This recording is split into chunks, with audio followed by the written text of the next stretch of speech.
11 अध्याय हम पढ़ रहे थे। What do you do when persecutions and afflictions कम।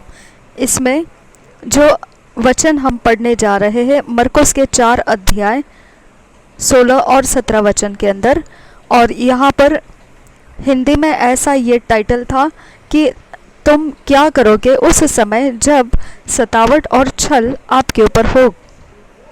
हम मरकुस के 4 अध्याय के पहले वचन से लेकर 9 वचन तक पढ़ चुके हैं। अब हम मरकुस के 4 अध्याय का 16 और 17 वचन को आधार लेने वाले हैं। पवित्र बाइबल में ऐसा लिखा है,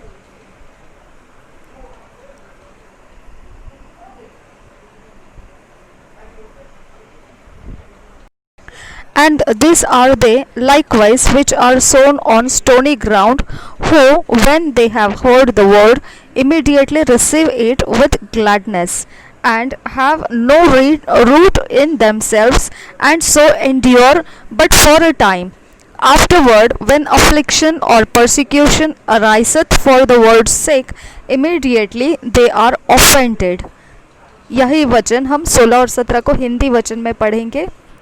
और वैसे ही जो पथरीली भूमि पर बोए जाते हैं, ये वे हैं कि जो वचन को सुनकर तुरंत आनंद से ग्रहण कर लेते हैं, परंतु अपने भीतर जड़ न रखने के कारण वे थोड़े ही दिनों के लिए रहते हैं। इसके बाद जब वचन के कारण उन पर क्लेश या उपद्रव होता है तो वे तुरंत ठोकर खाते हैं।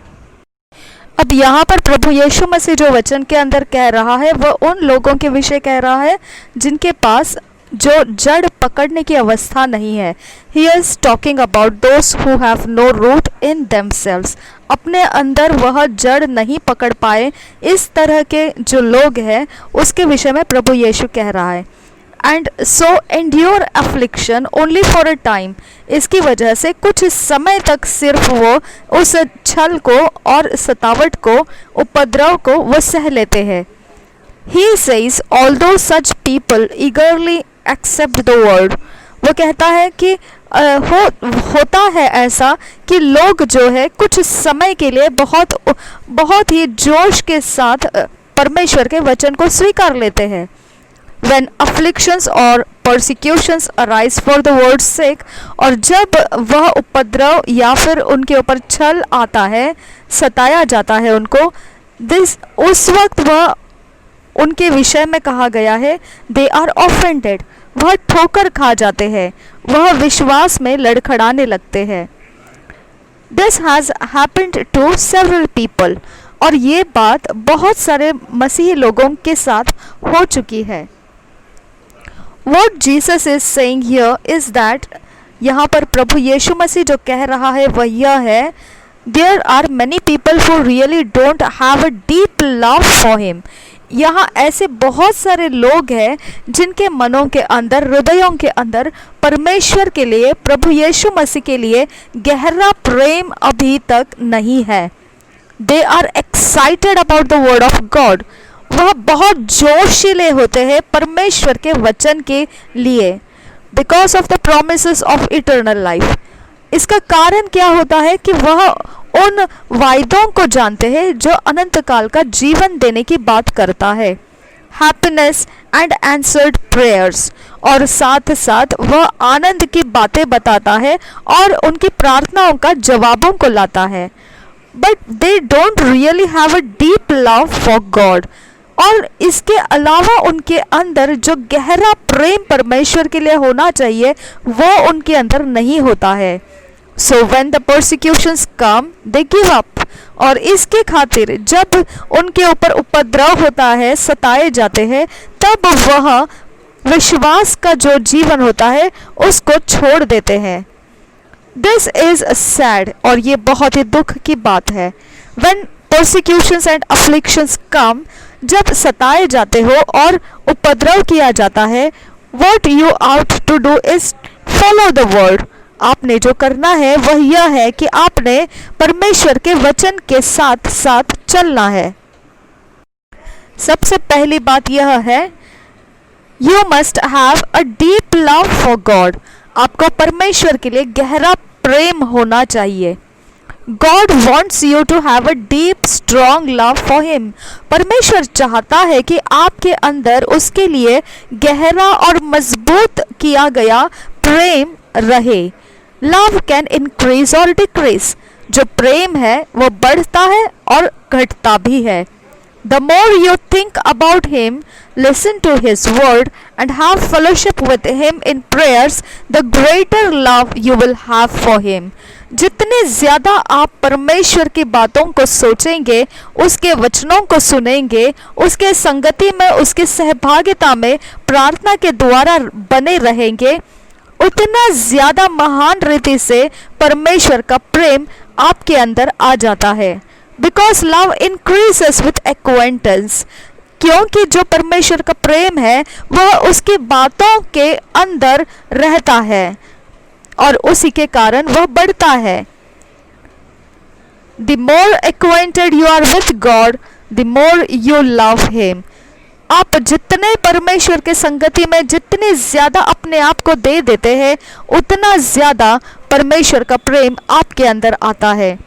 The more you listen to His word, the more you discover Him and love Him. जितने ज़्यादा आप परमेश्वर के वचन को सुनते हो, उतने ज़्यादा आप परमेश्वर को खुलकर पहचानने लगते हो और उतना ज़्यादा आप उससे प्रेम करने लगते हो. And then the more of Him you receive. और फिर उसके बाद में बहुत ज़्यादा आप परमेश्वर को ग्रहण करने लगते हैं, स्वीकारने लगते हैं. When you have this strong love for God, His word becomes rooted in your heart.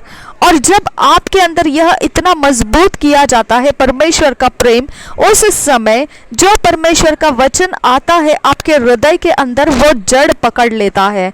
So that when you are faced with any situation, you know God's position concerning it and you promptly declare God's stand about it. इसके लिए जब आपके ऊपर कोई ऐसी परिस्थिति हो जाती है जो आप सामना करते हैं, तो उस समय आप जानते हैं परमेश्वर आपके पास, आपके संगति में है और आप परमेश्वर के संगति में है. परमेश्वर इस विषय को जान रहा है कि आप कौन सी परिस्थिति में है और वह आप जानते हुए तुरंत आपके अंदर से एक ऐसा घोषणा निकलता है जो परमेश्वर के संगति के बारे में आपको, आपके अंदर से वो चलने लगता है. You promptly declare God's stand about it. और आप बहुत जल्दी से परमेश्वर इस विषय में क्या कहता है उसके विषय में आपके अंदर से घोषणाएं निकलने लगती है, आप घोषणाएं करने लगते हैं. The Bible says that life and death are in the power of the tongue. पवित्र बाइबल बताता है जीवन और मृत्यु जो है वह जुबान के सामर्थ्य में है. ये हम पढ़ सकते हैं प्रोवर्ब्स 18:20-21 में. नीति वचन के 18 अध्याय 20 और 21 में पढ़ सकते हैं.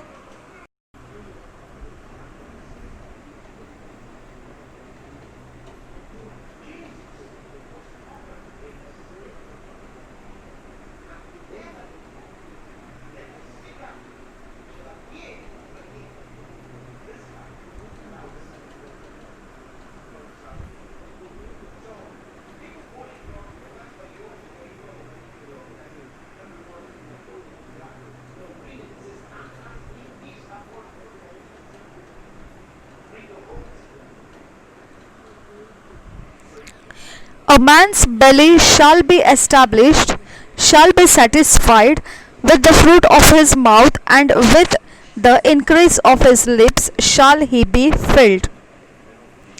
Death and life are in the power of the tongue, and they that love it shall eat the fruit thereof. English में हमने पढ़ा, अब हिंदी में पढ़ते हैं 20 और 21 वचन नीति वचन के 18 अध्याय में से. मनुष्य का पेट मोह की बातों के फल से भरता है और बोलने से जो कुछ प्राप्त होता है उससे वह तृप्त होता है. जीभ के वश में मृत्यु और जीवन दोनों होते हैं और जो उसे काम में लाना जानता है वह उसका फल भोगेगा.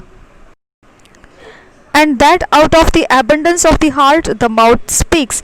इसके अलावा और एक वचन यह भी बताता है कि हमारे हृदय में जो भरा होता है वही हमारे मुंह से बोला जाता है. यह हम पढ़ सकते हैं मत्ती के सुसमाचार 12 अध्याय उसके 34, 35 और 37 वचन में हम पढ़ेंगे उसको। इंग्लिश में ऐसा लिखा है, O generation of vipers, how can ye being evil speak good things? For out of the abundance of the heart the mouth speaketh. A good man out of the good treasure of the heart bringeth forth good things, and an evil man out of the evil treasure bringeth forth evil things. और 37 वचन, For by the words thou shalt be justified, and by thy words thou shalt be condemned. इसी वचन को हम हिंदी में पढ़ेंगे। हे सांप के बच्चों, तुम बुरे होकर क्यों कर अच्छी बातें कह सकते हो? क्योंकि जो मन में भरा है वही मुंह पर आता है। भला मनुष्य मन के भले भंडार से भली बातें निकालता है, और बुरा मनुष्य बुरे भंडार से बुरी बातें निकालता है। अब 37 वचन पढ़ेंगे। क्योंकि तू अपनी बातों के कारण निर्दोष और अपनी बातों ही के कारण दोषी ठहराया जाएगा। When you fill your heart with God's word, जब आपके हृदय को आप परमेश्वर के वचनों से भर देते हो, no matter the situation, कोई परवाह नहीं कौन सी आपकी परिस्थिति है, you will see things God's way and speak the same. आप हर परिस्थिति को परमेश्वर के तरीके से देखोगे और वही बोलोगे जो परमेश्वर के तरीके में बोला जाता है। And it will come to pass, और फिर वह हो जाता है जैसे आपने उसको बोल दिया है। अब दूसरा जो आपको करना है ये बात है, डोंट गिव अप। आपने रास्ता छोड़ नहीं देना है। You must not give up when problems arise. जब समस्या आ जाती है तब आपने रास्ते छोड़ नहीं देना है।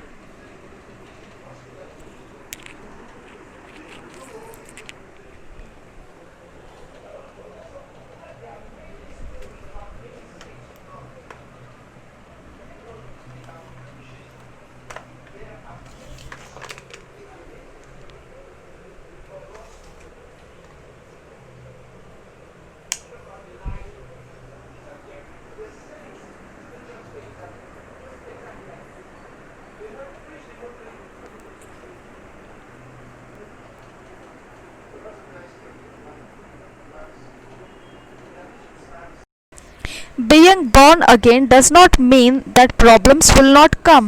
Neither does it mean that there will be no trials.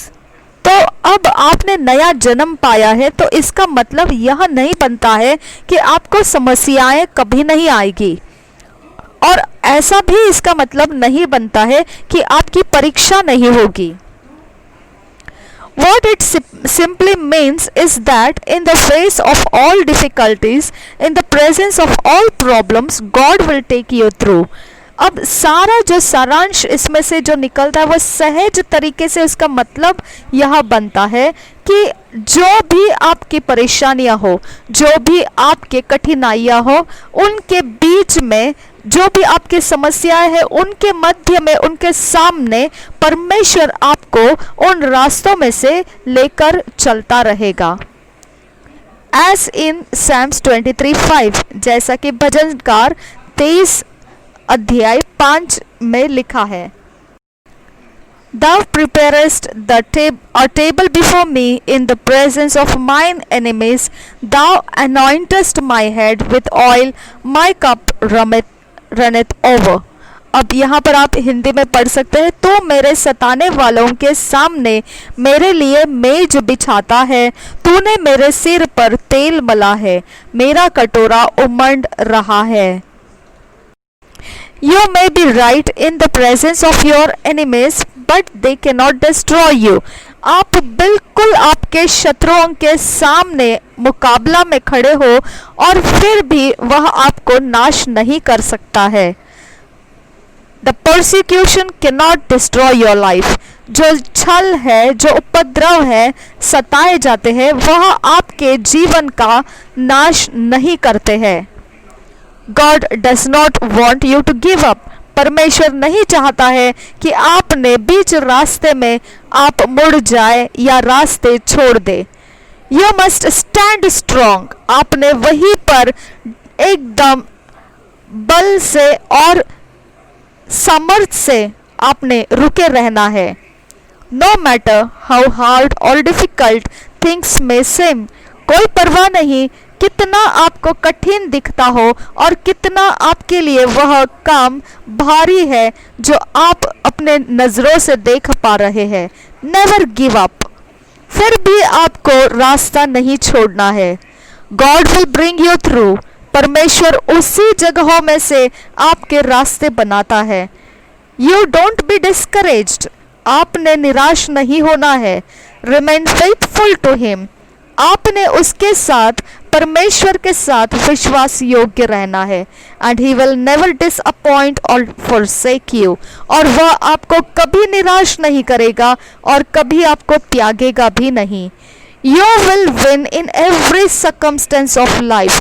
आप जयवंत होते रहेंगे हर एक परिस्थिति जो जीवन में आती है उनमें, चाहे जैसे भी हो। Because they become subject to you. क्योंकि वो आपके अधीन किए जाते हैं। यशायाह के 43 के 2 वचन में पढ़ते हैं, When thou passest through the waters, I will be with thee, and through the rivers they shall not overflow thee. When thou walkest through the fire, thou shalt not be burned, neither shall the flame kindle upon thee. यह वचन हिंदी में ऐसा बताता है, जब तू जल में होकर जाए मैं तेरे संग संग रहूंगा, और जब तू नदियों में होकर चले तब वे तुझे न डुबा सकेगी। जब तू आग में चले तब तुझे आंच न लगेगी, और उसकी लौ तुझे न जला सकेगी। यह यशायाह Isaiah 43:2 says, When you go through the waters, it will not overflow you. तो अब ये वचन ऐसा आपको बताता है, यशायाह का 43:2 वचन ऐसा बताता है कि आप पानी में से जाओगे लेकिन वह आपके ऊपर वो बहेगा नहीं, चढ़ेगा नहीं आपके ऊपर से। और when you go through the fire, it will not burn you. और जब आप आग में से होकर जा रहे होते हैं तब आप जलाए नहीं जाएंगे। When you follow Jesus Christ, serve Him with all your heart, follow Him no matter the challenges. जब आप मसीह यीशु के पीछे चल रहे हो तो उसके काम करते रहिए और पूरे मन से करते रहिए और उसी के वचनों के पीछे चलते रहिए। कोई परवाह नहीं आप कौन से प्रकार के चुनौतियों का सामना करते जा रहे हैं। पहले कुरिन्थियों की पत्री और 15 अध्याय उसका 57-58 वचन को हम पढ़ेंगे। इंग्लिश में यह वचन ऐसा लिखा है, but thanks be to God which giveth us the victory through our Lord Jesus Christ. Therefore, my beloved brethren, be ye steadfast, unmovable, always abounding in the work of the Lord, for as much as ye know that your labor is not in vain in the Lord. इसी वचन को हम हिंदी में पढ़ेंगे। परंतु परमेश्वर का धन्यवाद हो जो हमारे प्रभु यीशु मसीह के द्वारा हमें जयवंत करता है। सो हे मेरे प्रिय भाइयों, दृढ़ और अटल रहो और प्रभु के काम में सर्वदा बढ़ते जाओ, क्योंकि यह जानते हो कि तुम्हारा परिश्रम प्रभु में व्यर्थ नहीं है। उसी तरह से हम पहले यूहन्ना 5 अध्याय 4 वचन पढ़ेंगे। For whatsoever is born of God overcometh the world, and this is the victory that overcometh the world, even our faith. ये 4 वचन ऐसा बताता है, क्योंकि जो कुछ परमेश्वर से उत्पन्न हुआ है वह संसार पर जय प्राप्त करता है, और वह विजय जिससे संसार पर जय प्राप्त होती है हमारा विश्वास है। You see God give us the victory through our Lord Jesus Christ. तो आपने यहाँ देखा कि परमेश्वर हमें जयवंत बनाता है और वह प्रभु यीशु मसीह के द्वारा बनाता है। So we can not be losers, इसकी वजह से हम हारने वाले लोग नहीं हैं। आपने इस बात की स्टडी करनी है। Study 1 John 5:4 carefully. आपने इस वचन को जो पहले यूहन्ना 5 अध्याय 4 वचन लिखा है उसे बहुत ध्यान पूर्वक अभ्यास करना है। हम एक बार दोबारा पढ़ेंगे उस वचन को। इंग्लिश में यह ऐसा लिखा है, for whatsoever is born of God overcometh the world, and this is the victory that overcometh the world, even our faith। चौथा वचन ऐसा कहता है, क्योंकि जो कुछ परमेश्वर से उत्पन्न हुआ है वह संसार पर जय प्राप्त करता है, और वह विजय जिससे संसार पर जय प्राप्त होती है हमारा विश्वास है। It talks about the victory that overcomes the world। ये वचन इस बात के बारे में बताता है जो हमें विजयी बनाता है और हमें जयवंत बनाता है संसार के ऊपर। Which is our faith। और वो जो विजय बनाता है वो विजय कौन है? तो वह हमारा विश्वास है जो विजयी बनाता है। Live by faith। इसके लिए विश्वास के द्वारा जिए। You are an overcomer। आप जयवंत से भी बढ़कर है। Not a loser. आप हारने वालों में से नहीं है। You were born an overcomer. आप जयवंत होने के लिए आपको जन्माया गया है। Because you are born of God. क्योंकि यह जन्म आपने परमेश्वर से पाया है। You are the offspring of God. आप परमेश्वर के संतान हो। Born of spirit. आप परमेश्वर के आत्मा के द्वारा जन्माए गए हो। 12 अध्याय इस पुस्तक में the Holi Spirit and you, पवित्र आत्मा और आप। To be born again is to born of the spirit of God.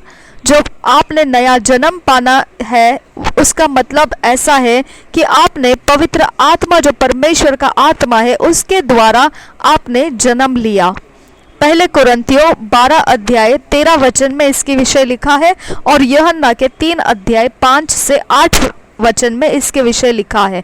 हम दोनों वचन पढ़ेंगे। पहले कुरिन्थियों 12 अध्याय 13 वचन।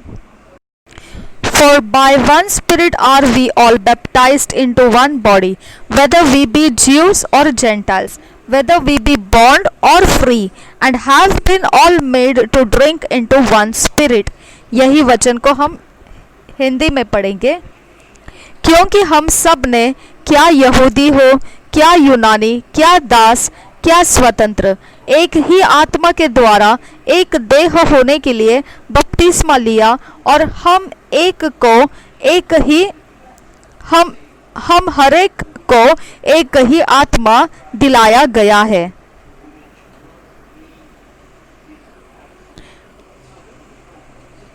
यूहन्ना के सुसमाचार 3 अध्याय उसका 5 से 8 वचन देखेंगे।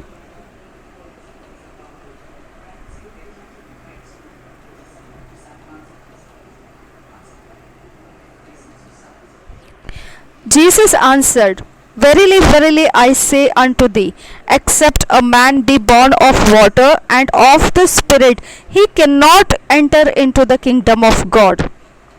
That which is born of the flesh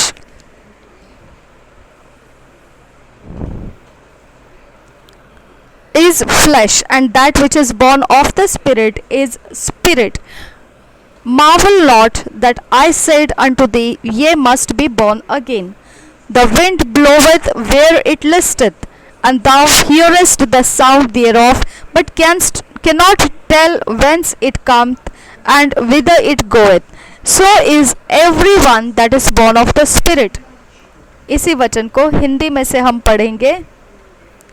यीशु ने उत्तर दिया कि मैं तुझसे सच सच कहता हूँ, जब तक कोई मनुष्य जल और आत्मा से न जन्मे तो वह परमेश्वर के राज्य में प्रवेश नहीं कर सकता। क्योंकि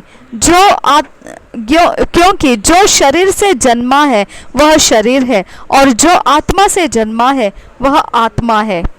अचंबा न कर, कि मैंने तुझसे कहा कि तुम्हें नए सिरे से जन्म लेना अवश्य है। हवा जिधर चाहती है उधर चलती है और तो उसका शब्द सुनता है, परंतु नहीं जानता कि वह कहाँ से आती और किधर को जाती है। जो कोई आत्मा से जन्मा है वह ऐसा ही है। When you are born again, the Holy Spirit becomes an integral part of your life. जब आप नया जन्म पाते हो तो आप जो है जीवन के अंदर पवित्र आत्मा जो है आपके अंदर एक बहुत ही महत्वपूर्ण अंदरूनी भाग में आपके जीवन में आ चुका होता है। So you need to understand who is and recognize his works in your life. इसकी वजह से जब आपने नया जन्म पाया, पवित्र आत्मा आपके अंदरूनी आपका बहुत एक खास विशेष जगह में आपका जीवन के अंदर आ चुका है, तो आपने उसको अभी समझने की ज़रूरत है कि वह कौन है और उसको पहचानना है कि उसके काम क्या है आपके जीवन के अंदर। You must understand what he has come to offer you. आपको इस बात को समझने की ज़रूरत है कि वह आपके लिए क्या देने के लिए आया है। So you can enjoy the abundant life that is available in Christ.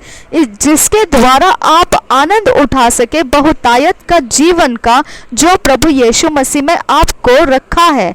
And receive the gift, और फिर उसका उपहार प्राप्त करें।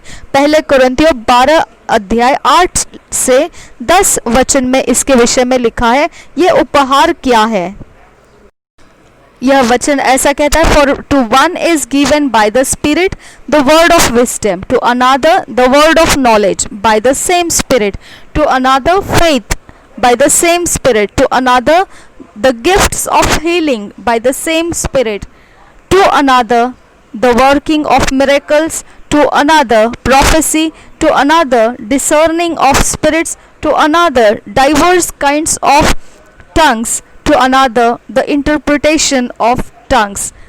But all this worketh that one and the self same Spirit, dividing to every man severally as he will. Hindi में यह वचन हम पढ़ेंगे। 8 से लेकर 10 वचन तक पढ़ना है। क्योंकि एक को आत्मा के द्वारा बुद्धि की बातें दी जाती है और दूसरे को उसी आत्मा के अनुसार ज्ञान की बातें, और किसी को उसी आत्मा से विश्वास, और किसी को उसी एक आत्मा से चंगा करने का वरदान दिया जाता है। फिर किसी को सामर्थ्य के काम करने की शक्ति, और किसी को भविष्यवाणी की, और किसी को अनेक प्रकार की भाषा, और किसी को भाषाओं का अर्थ बताना। यह हो गया उपहार को प्राप्त करना। अब उपहार के साथ साथ वह आपको सामर्थ्य भी दे रहा है जो आपके लिए उसने रखा है प्रभु यीशु मसीह के द्वारा। और यह आप लूका के सुसमाचार 24 अध्याय 49 में देख सकते हैं, और प्रेरितों के काम उसके पहले अध्याय 4 से लेकर 8 वचन में देख सकते हैं। हम लूका के सुसमाचार 24 के 49 वचन को पढ़ेंगे।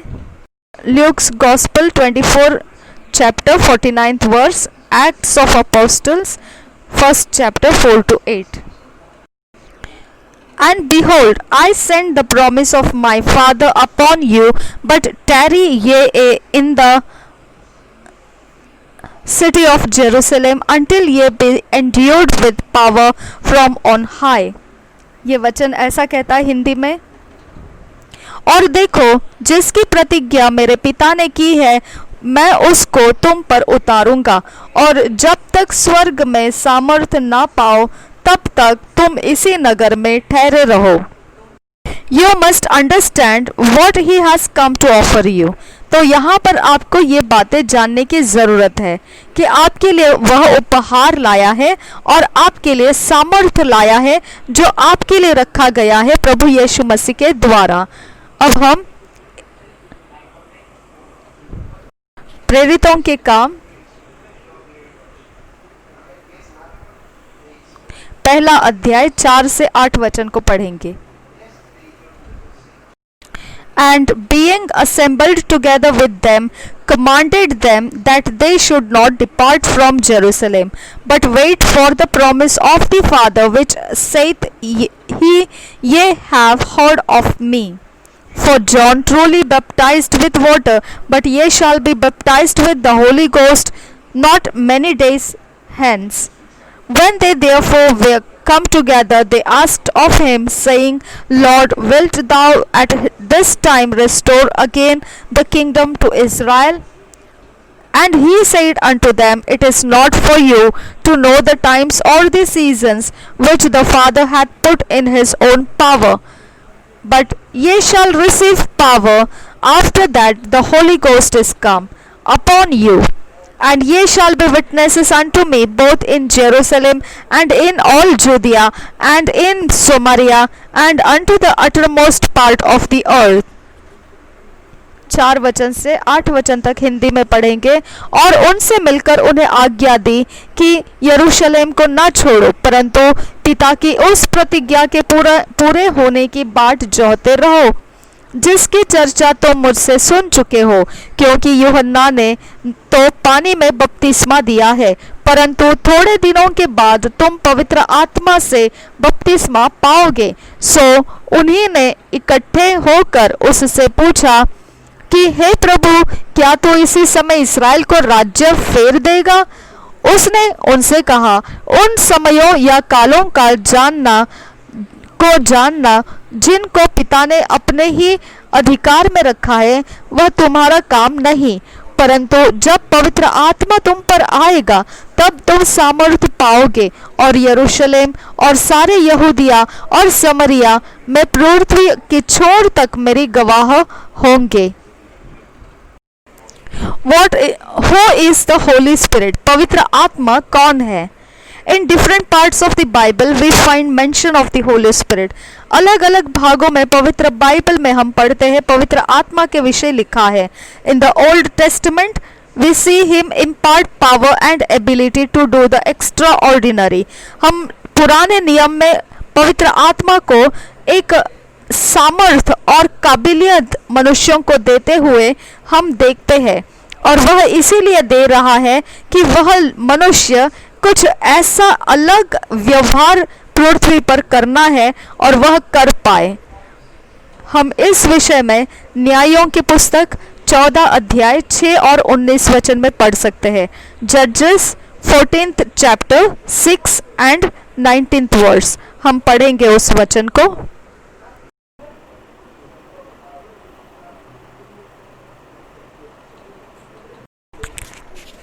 And the Spirit of the Lord came mightily upon him, and he rent him as he would have rent a kid. And he had nothing in his hand, but he told not his father or his mother what he had done. 6 वचन में हम पढ़ेंगे न्यायों की पुस्तक 14 अध्याय 6 वचन।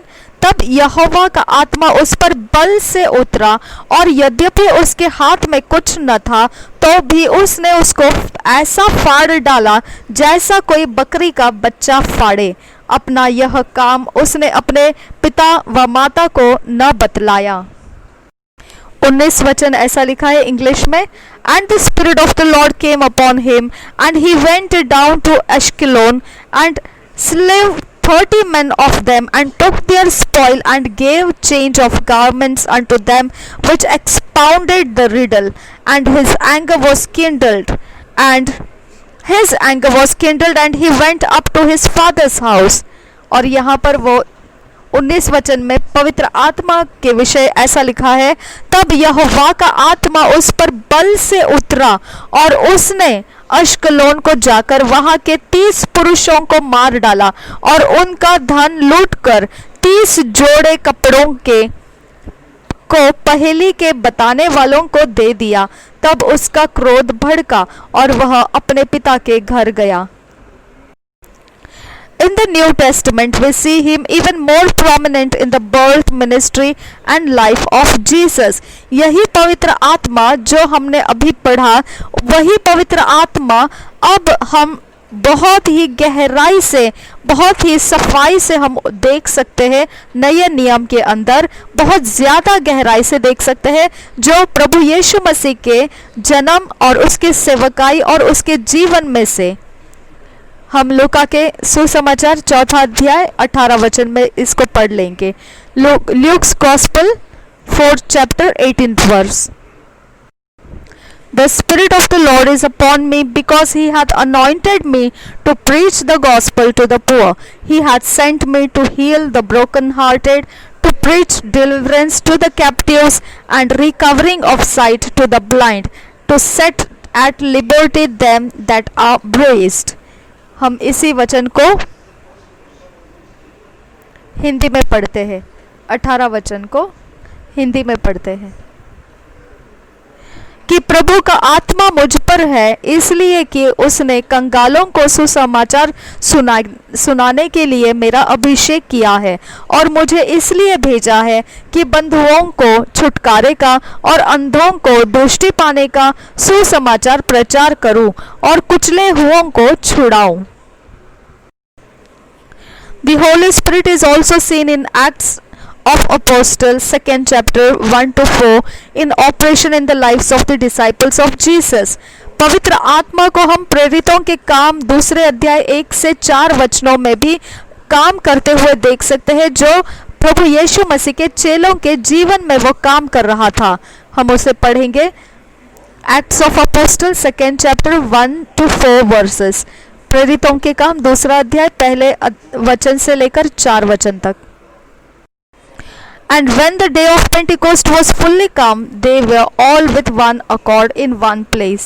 And suddenly there came a sound from heaven as of a rushing mighty wind, and it filled all the house where they were sitting. And there appeared unto them cloven tongues like as of fire, and it sat upon each of them. And they were all filled with the Holy Ghost, and began to speak with other tongues as the Spirit gave them the utterance। इसी वचन को हम हिंदी में पढ़ते हैं। जब पेंतेकोस्त का दिन आया तो वे सब एक जगह इकट्ठे थे, और एकाएक आकाश से बड़ी आंधी की सी सनसनाहट का शब्द हुआ, और उससे सारा घर जहाँ वे बैठे थे गूंज गया।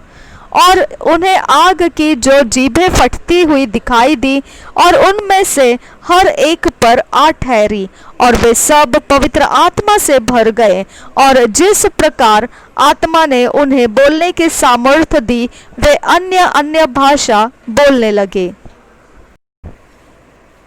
He is God, वह परमेश्वर है। He is a divine person, वह परमेश्वर ईश्वरीय व्यक्ति है। He is the third person of the Trinity, और वह परमेश्वर का त्रिएक में से तीसरा व्यक्ति, ऐसा हम पवित्र बाइबल में से पढ़ते हैं। और हम उसे यूहन्ना के सुसमाचार 14 अध्याय 16 और 17 वचन में पढ़ सकते हैं, और 15 अध्याय 26 वचन में पढ़ सकते हैं। John's gospel 14th chapter 16 and 17th verse, John's Gospel 15th chapter 26th verse। हम पढ़ेंगे।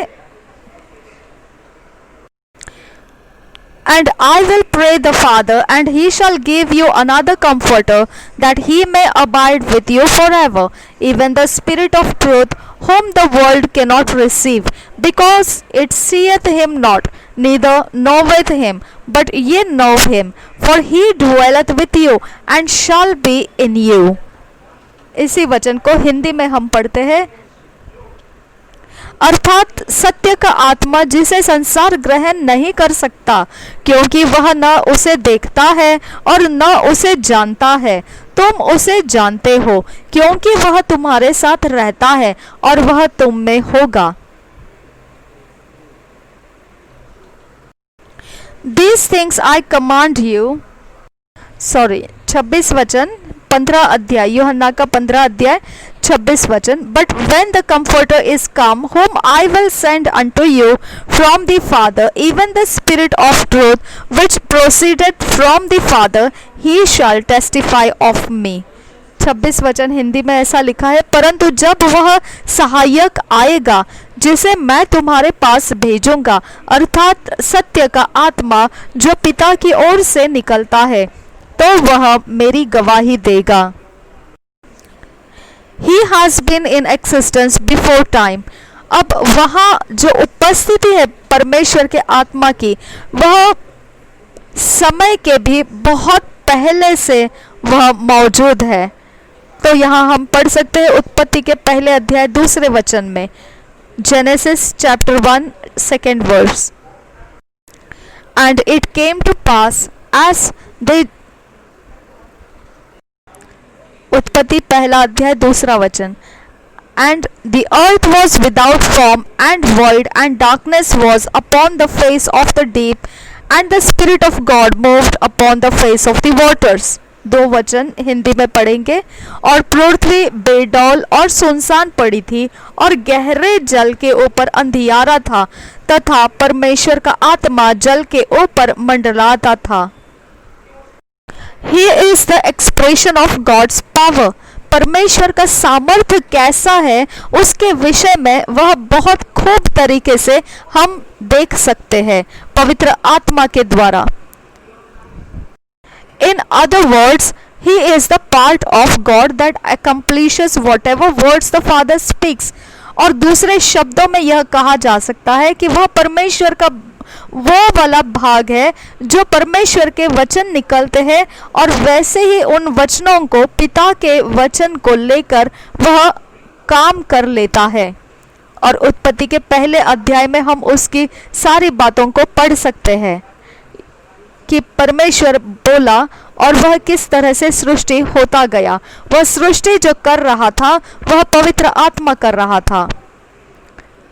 He is the spirit of love, power and a sound mind। दूसरे तिमोथी पहले अध्याय का 7 वचन में लिखा है ऐसा कि परमेश्वर का आत्मा जो है वह प्रेम, सामर्थ और शांत मन है, स्थिर मन है। यह दूसरे तिमोथी के पहले अध्याय 7 वचन में लिखा है। He is the spirit of liberty। वह आजाद करने वाला आत्मा है। और यह लिखा है दूसरे कुरिन्थियों के 3 अध्याय 17 वचन में। हम उत्पत्ति का पहला अध्याय पढ़ेंगे, उसके बाद हम ये सारे वचनों को भी पढ़ लेंगे। इंग्लिश में यह वचनों को इस तरह लिखा है उत्पत्ति के पहले अध्याय में, in the beginning God created the heaven and the earth was without form and void, and darkness was upon the face of the deep, and the Spirit of God moved upon the face of the waters. And God said, let there be light, and there was light. And God saw the light that it was good, and God divided the light from the darkness, and God called the light day, and darkness the night. Darkness he called night, and the evening and the morning were the first day. And God said, let there be a firmament in the midst of the waters, and let it divide the waters from the waters. And God made the firmament and divided the waters which were under the firmament from the waters which were above the firmament. And it was so. And God called the firmament heaven, and the evening and the morning were the second day. And God said, let the waters under the heaven be gathered together unto one place, and let the dry land appear, and it was so. And God called the dry land earth, and the gathering together of the waters called he seas. And God saw that it was good. And God said, let the earth bring forth grass, the herb yielding seed, and the fruit tree yielding fruit after his kind, whose seed is in itself upon the earth. And it was so. And the earth brought forth grass, and herb yielding seed after his kind, and the tree yielding fruit, whose seed was in itself after his kind. And God saw that it was good. And the evening and the morning were the third day. And God said, let there be lights in the firmament of the heaven to divide the day from the night, and let them be for signs and for seasons and for days and years. And let them be for lights in the firmament of the heaven to give light upon the earth. And it was so. And God made two great lights, the greater light to rule the day, and the lesser light to rule the night. He made the stars also, and God set them in the firmament of the heaven to give light upon the earth, and to rule over the day and over the night, and to divide the light from the darkness. And God saw that it was good. And the evening and the morning were the fourth day. And God said, let the waters bring forth abundantly the moving creature that hath life, and fowl that may fly above the earth in the open firmament of heaven. And God created great whales and every living creature that moveth, which the waters brought forth abundantly after their kind, and every winged fowl after his kind. And God saw that it was good. And God blessed them, saying, be fruitful and multiply, and fill the waters in the seas, and let fowl multiply in the earth. And the evening and the morning were the fifth day. And God said, let the earth bring forth the living creature after his kind, cattle and creeping thing, and beast of the earth after his kind. And it was so. And God made the beast of the earth after his kind, and cattle after their kind, and everything that creepeth upon the earth after his kind. And God saw that it was good. And God said, let us make man in our image, after our likeness, and let them have dominion over the fish of the sea, and over the fowl of the air, and over the cattle, and over all the earth, and over every creeping thing that creepeth upon the earth. So God created man in his own image, in the image of God created he him, male and female created he them. And God blessed them, and God said unto them, be fruitful and multiply, and replenish the earth, and subdue it, and have dominion over the fish of the sea, and over the fowl of the air, and over every living thing that moveth upon the earth. And God said, behold, I have given you every herb bearing seed which is upon the face of all the earth, and every tree in which is the fruit of a tree yielding seed. To you to it shall be for meat.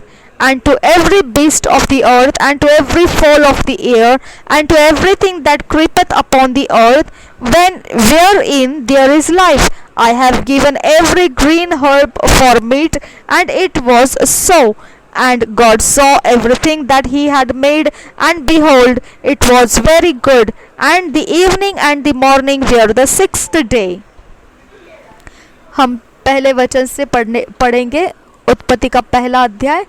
आदि में परमेश्वर ने आकाश और पृथ्वी की सृष्टि की, और पृथ्वी बेडौल और सुनसान पड़ी थी, और गहरे जल के ऊपर अंधियारा था, तथा परमेश्वर का आत्मा जल के ऊपर मंडलाता था।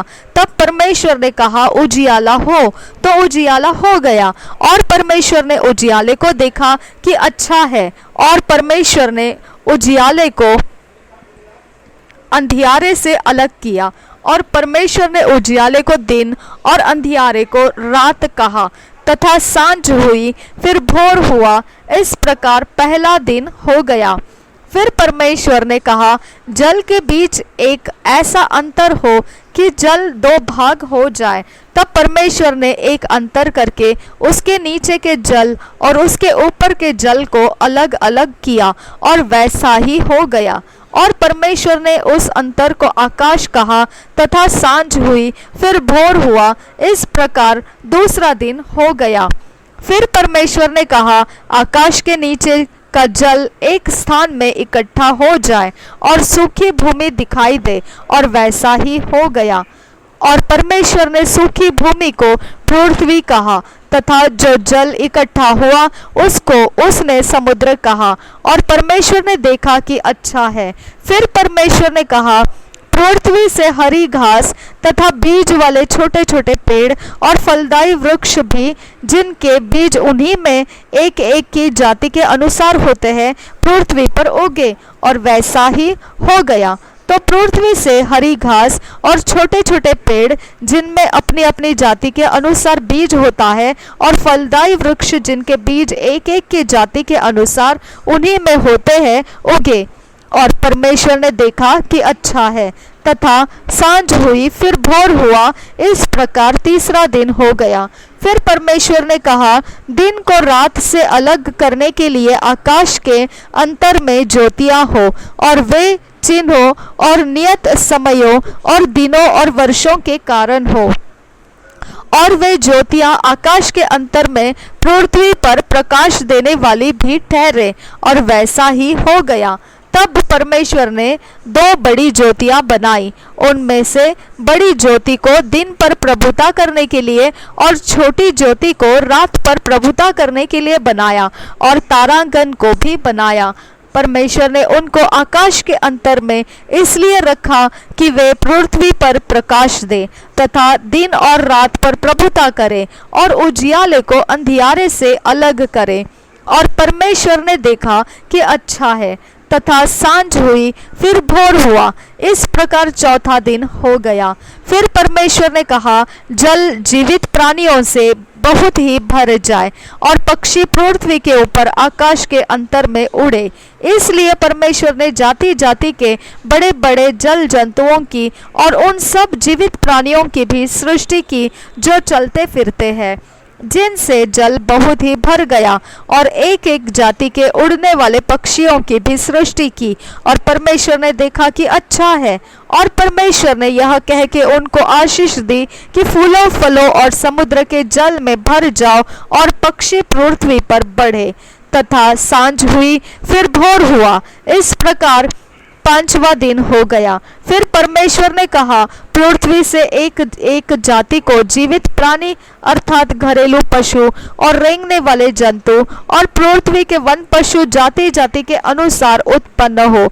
और वैसा ही हो गया। सो परमेश्वर ने पृथ्वी के जाति जाति के वन पशुओं को और जाति जाति के घरेलू पशुओं को और जाति जाति के भूमि पर सब रेंगने वाले जंतुओं को बनाया। और परमेश्वर ने देखा कि अच्छा है।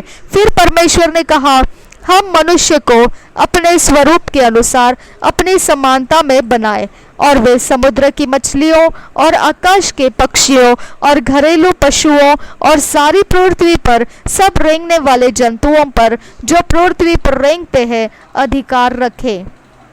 तब परमेश्वर ने मनुष्य को अपने स्वरूप के अनुसार उत्पन्न किया, अपने ही रूप स्वरूप के अनुसार परमेश्वर ने उसको उत्पन्न किया, नर और नारी करके उसने मनुष्यों की सृष्टि की। और परमेश्वर ने उनको आशीष दी और उनसे कहा, फूलो फलो और पृथ्वी में भर जाओ और उसको अपने वश में कर लो, और समुद्र की मछलियाँ तथा आकाश के पक्षियों और पृथ्वी पर रेंगने वाले सब जंतुओं पर अधिकार रखो। फिर परमेश्वर ने उनसे कहा, सुनो, जितने बीज वाले छोटे छोटे पेड़ सारी पृथ्वी के ऊपर है और जितने वृक्षों में बीज वाले फल होते हैं, वे सब मैंने तुमको दिए हैं, वे तुम्हारे भोजन के लिए है। और जितने पृथ्वी के पशु और आकाश के पक्षी और पृथ्वी पर रेंगने वाले जंतु हैं, जिनमें जीवन का प्राण है, उन सब के खाने के लिए मैंने सब हरे हरे छोटे पेड़ दिए हैं। और वैसे ही हो गया। तब परमेश्वर ने जो कुछ बनाया था सबको देखा, तो क्या देखा कि वह बहुत ही अच्छा है। तथा सांझ हुई, फिर भोर हुआ, इस प्रकार छठवां दिन हो गया। यह अध्याय आपको बताता है कि परमेश्वर का जो पवित्र आत्मा है वह यह सब कुछ परमेश्वर के बोलने के कारण कर रहा था। परमेश्वर बोल रहा था और वह जो सृष्टि हो रही थी वह सृष्टि परमेश्वर का आत्मा बना बना कर उसके सामने ला रहा था। अब हम दूसरा तिमोथी पहला अध्याय 7 वचन पढ़ेंगे। दूसरा Timothy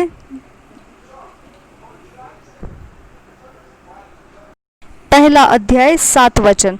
for God hath not given us the spirit of fear, but of power and of love and of a sound mind. 2 Timothy 1st chapter 7th verse। ये हमने पढ़ा। अब हिंदी में इसे पढ़ते हैं। क्योंकि परमेश्वर ने हमें भय की नहीं पर सामर्थ और प्रेम और संयम की आत्मा दी है। अब दूसरे कोरिन्थियों तीसरा अध्याय 17 वचन पढ़ते हैं। Now the Lord is that Spirit, and where the Spirit of the Lord is, there is liberty. 2 Corinthians 3rd chapter 17th verse। हम हिंदी में पढ़ेंगे। प्रभु तो आत्मा है, और जहाँ कहीं प्रभु का आत्मा है वहाँ स्वतंत्रता है। ये सारे वचन हमको बताते हैं कि परमेश्वर का आत्मा जो सामर्थ्य है वो किस तरह से काम करता है। परमेश्वर का आत्मा सामर्थ्य है, हमने उत्पत्ति के पहले अध्याय में पढ़ा। और परमेश्वर का आत्मा प्रेम, सामर्थ और संयम का आत्मा है, यह हमने दूसरे तिमोथी पहले अध्याय 7 वचन में पढ़ा। और परमेश्वर का आत्मा हमें स्वतंत्र, परमेश्वर का आत्मा जहाँ पर है वहाँ पर वह स्वतंत्रता लाता है। तो परमेश्वर का आत्मा स्वतंत्रता लाने वाला आत्मा है। यह हमने दूसरे कोरिन्थियों की पत्री तीसरा अध्याय 17 वचन में पढ़ा। What the Holy Spirit is not। अब पवित्र आत्मा क्या नहीं है उसके विषय जानेंगे। It is also worth noting that the Holy Spirit is not a force, wind, oil, dove। अब यह हमने जानने की ज़रूरत है, बहुत ध्यानपूर्वक इसे समझने की ज़रूरत है। पवित्र आत्मा कोई ऐसा जोर नहीं है, या वह कोई एक प्रकार की हवा नहीं है, ना ही वह तेल है, और ना कोई पक्षी जो कबूतर के समान, ऐसा कोई कबूतर नहीं है। Although from scripture we see him symbolized as such। होता है ऐसा कि जो पवित्र वचन हम पढ़ते हैं उसमें पवित्र आत्मा को चिन्ह के रूप में यही बातों के आधार से बताया गया है। He is not tongue though he gives the utterance to speak। अब वह जुबान तो नहीं है, फिर भी वह बोलने वाले को शब्द देता है। He is not power, but he brings to us the power of God। वह सामर्थ भी नहीं है, फिर भी वह परमेश्वर की ओर से हमारे लिए सामर्थ को लाता है। He is not the spirit that brings you again into bondage to fear। वो ऐसा आत्मा भी नहीं है जो आपको दोबारा कोई डर के बंदिशों में, डर के बंधनों में बंधवा देगा।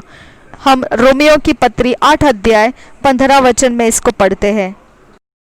रोमियो की पत्री, Romans, epistle of Romans, Roman की पत्री, उसमें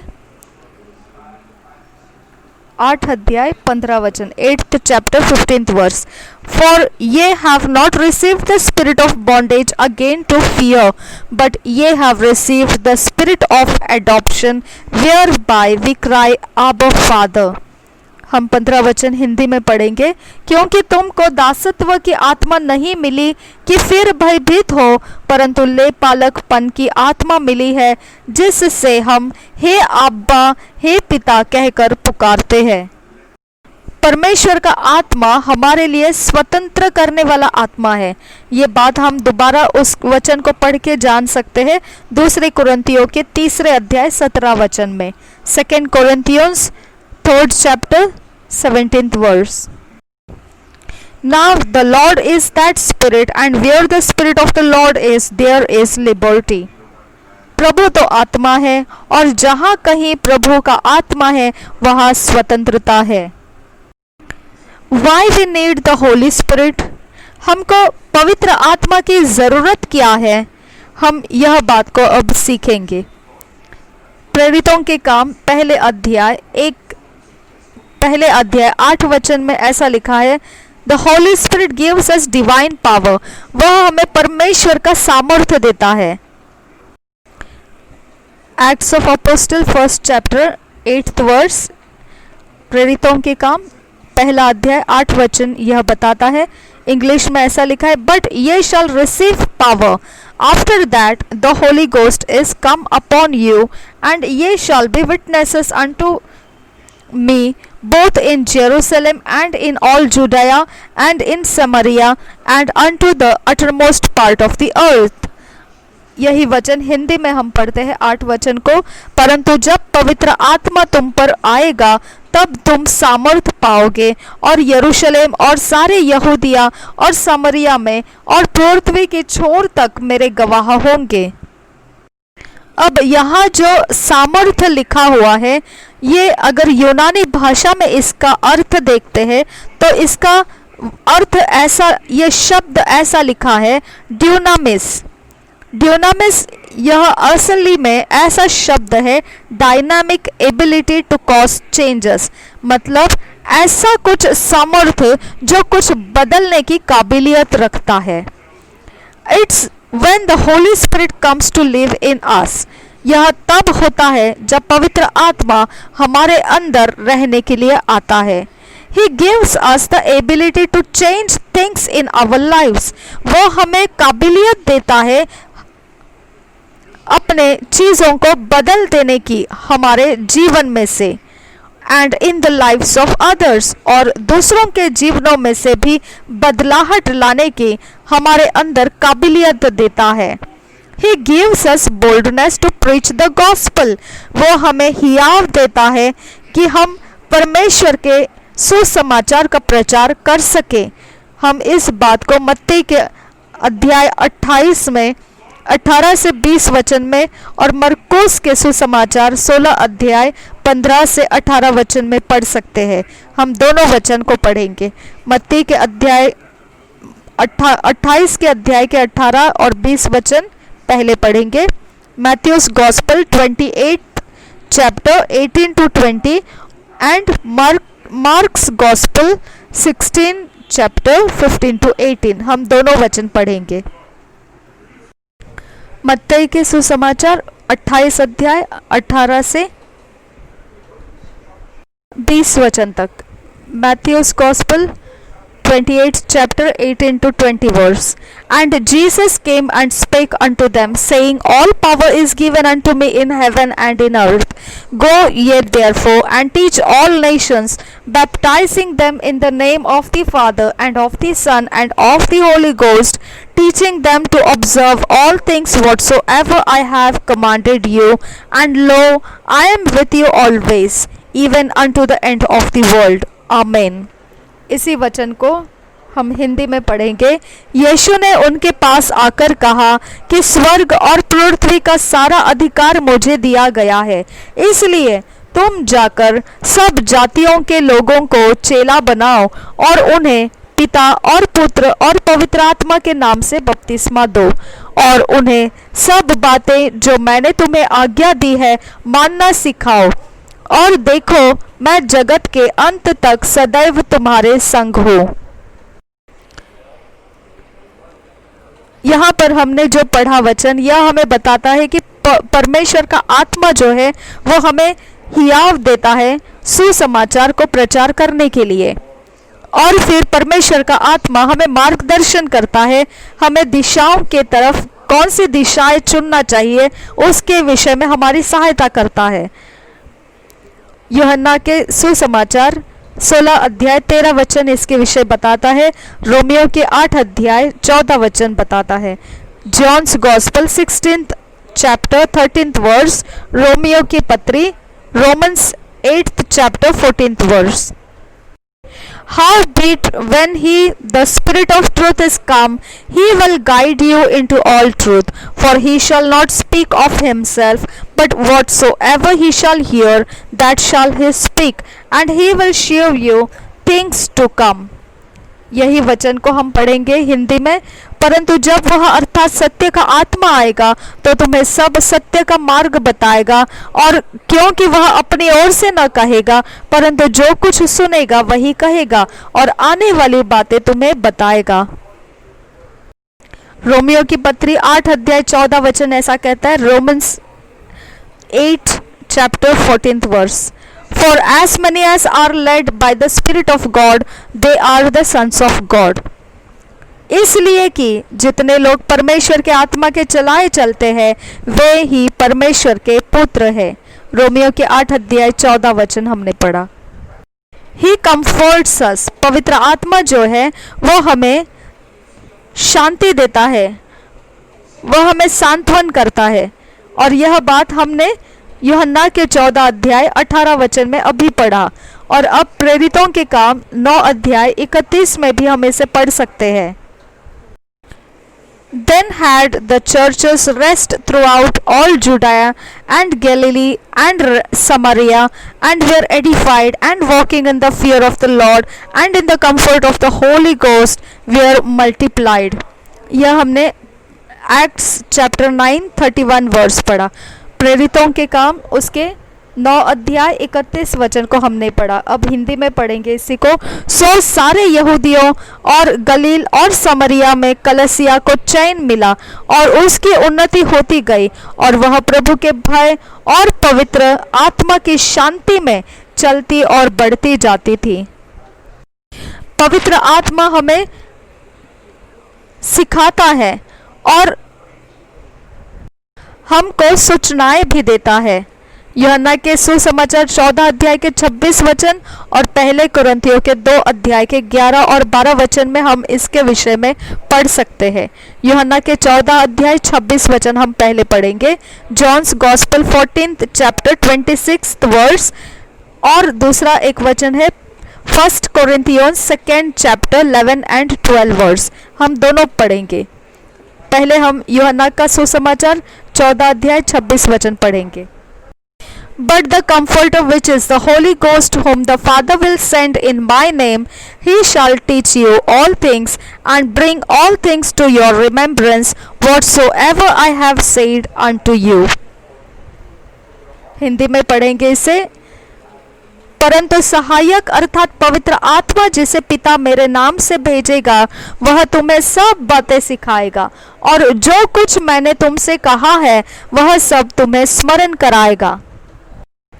अब पहले कुरिन्थियों की पत्री उसके 2 अध्याय 11 और 12 वचन में देखेंगे। 1 Corinthians 2nd chapter 11 and 12 verse. For what man knoweth the things of a man, save the spirit of man which is in him? Even so the things of God knoweth no man but the Spirit of God. Now we have received not the spirit of the world, but the Spirit which is of God, that we might know the things that are freely given to us of God. 11 और 12 वचन हम देखेंगे। मनुष्यों में से कौन किसी मनुष्य की बातें जानता? केवल मनुष्य की बातें भी कोई नहीं जानता, केवल मनुष्य के आत्मा के अलावा। मनुष्य में से कौन किसी मनुष्य की बातें जानता? केवल मनुष्य का आत्मा। उसी तरह परमेश्वर की बातें भी कोई नहीं जानता, केवल परमेश्वर का आत्मा। परंतु हमने संसार की आत्मा नहीं, परंतु वह आत्मा पाया है जो परमेश्वर की ओर से है, कि हम उन बातों को जाने जो परमेश्वर ने हमें दी है। He walks with us and becomes a part of our daily lives. पवित्र आत्मा हमारे साथ साथ चलता है और हमारे जो रोजमर्रा जिंदगी होती है उसमें वो भाग लेता है, वह हमारा भाग बनता है। यूहन्ना 14 अध्याय 16 वचन में हम इसके विषय में पढ़ सकते हैं।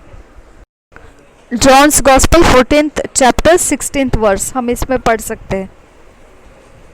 And I will pray the Father, and he shall give you another comforter, that he may abide with you forever. इस वचन में ऐसा लिखा है, और मैं पिता से विनती करूंगा और वह तुम्हें एक और सहायक देगा कि वह सर्वदा तुम्हारे साथ रहे। यूहन्ना का सुसमाचार 14 अध्याय उसका 26 वचन बताता है, but the comforter which is the holy ghost whom the Father will send in my name, he shall teach you all things and bring all things to your remembrance whatsoever I have said unto you। Hindi में ऐसा लिखा है, परंतु सहायक अर्थात पवित्र आत्मा जिसे पिता मेरे नाम से भेजेगा वह तुम्हें सब बातें सिखाएगा और जो कुछ मैंने तुमसे कहा है वह सब तुम्हें स्मरण कराएगा। He bears witness with our spirits, हमारे आत्मा के अंदर से वह गवाही देता है, that we are children of God, कि हम परमेश्वर के संतान हैं, and therefore partakers of his riches in Christ Jesus, और प्रभु यीशु मसीह के द्वारा हम भागीदारी में हैं उसके जो स्वर्गीय धन है उसमें। उसको हम रोमियो की पत्री 8 अध्याय 16 वचन में पढ़ सकते हैं और इफिसियों की पत्री 3 अध्याय 6 में पढ़ सकते हैं। Romans 8:16, एफिसियंस 3:6। The Spirit itself beareth witness with our spirit that we are the children of God। और हिंदी में इसे ऐसा लिखा है, आत्मा आप ही हमारी आत्मा के साथ गवाही देता है कि हम परमेश्वर के संतान हैं। और इफिसियों के 3 अध्याय 6 वचन ऐसा कहता है, एफिशियंस 3 अध्याय उसका 6 वचन ऐसा कहता है, इंग्लिश में हम पढ़ेंगे, that the Gentiles should be fellow heirs and of the same body and partakers of his promise in Christ by the gospel।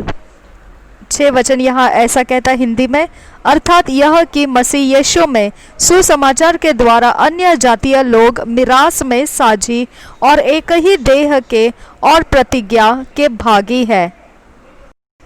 He gives us the freedom to approach God in love। पवित्र आत्मा हमको आज़ादी देता है कि परमेश्वर की ओर हम जा सकते हैं, परमेश्वर के प्रेम में हम परमेश्वर के पास जा सकते हैं। वह आज़ादी हमको पवित्र आत्मा देता है। उसे हम रोमियो की पत्री 8 अध्याय 15 वचन में पढ़ सकते हैं, दूसरी कोरिन्थियों 3 अध्याय 17 वचन में पढ़ सकते हैं, दूसरा तिमोथी 1 अध्याय 7 वचन में पढ़ सकते हैं। पहले हम रोमन्स 8:15 को पढ़ेंगे। For ye have not received the spirit of bondage again to fear, but ye have received the spirit of adoption, whereby we cry, Abba, Father। यहाँ ऐसा लिखा है 15 वचन में, क्योंकि तुमको दासत्व की आत्मा नहीं मिली कि फिर भयभीत हो, परंतु ले पालकपन की आत्मा मिली है, जिससे हम हे आब्बा, हे पिता कहकर पुकारते हैं।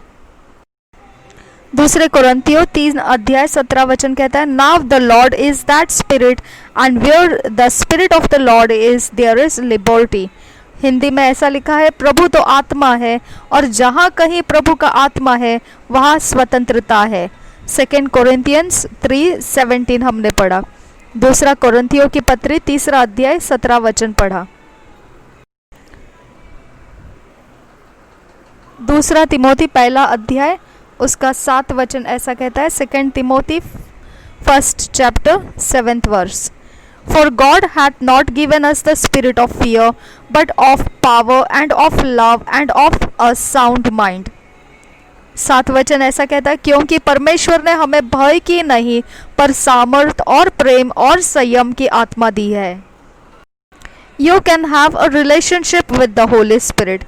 आप पवित्र आत्मा के साथ एक संबंध में रह सकते हैं।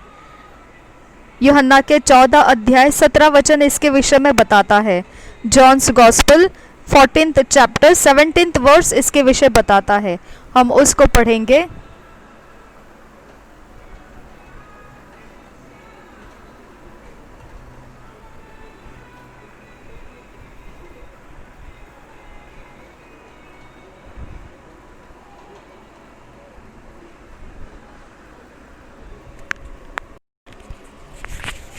even the Spirit of truth, whom the world cannot receive, because it seeth him not, neither knoweth him. But ye know him, for he dwelleth with you and shall be in you. Hindi में पढ़ेंगे, अर्थात सत्य का आत्मा जिसे संसार ग्रहण नहीं कर सकता, क्योंकि वह न उसे देखता है और न उसे जानता है। तुम उसे जानते हो, क्योंकि वह तुम्हारे साथ रहता है और वह तुम में होगा। To have a relationship with the Holy Spirit is to recognize His presence and acknowledge His ministry in your life. पवित्र आत्मा के साथ संबंध रखना, यह जो होता है वह ऐसे होता है कि आपने पवित्र आत्मा के उपस्थिति को पहचानना है और आपने उसके जो सेवकाई है उसको कबूल करना है अपने जीवन में। You must therefore spend time in His presence, communing with Him and getting to know Him as a friend. और इसकी वजह से आपको समय बिताना है, उसके संगति में बने रहना है, उसके साथ को उसके उपस्थिति में उसके संगति में बने रहना है और आपने उसके बारे में जानना है एक मित्र के समान। You can have this relationship by spending time to pray, studying the word and obeying the promptings and biddings of the Holy Spirit. आप यह संबंध इस तरह से आप कर सकते हैं कि आप उसके साथ परमेश्वर के पास प्रार्थना करते रहने में उसके साथ समय बिता सकते हैं। उसके संगति में आप परमेश्वर के वचन को सीखने में समय लगा सकते हैं। और जब पवित्र आत्मा और आपको कोई प्रकार से अगुवाई करता है या कुछ याद दिलाता है या फिर कुछ आपको ऐसी बातें सिखाता है जो आपको करने के लिए कहे, तो फिर वहाँ आपने उसको आज्ञा पालन करना है। When you are born again, you are baptized into the Spirit of God.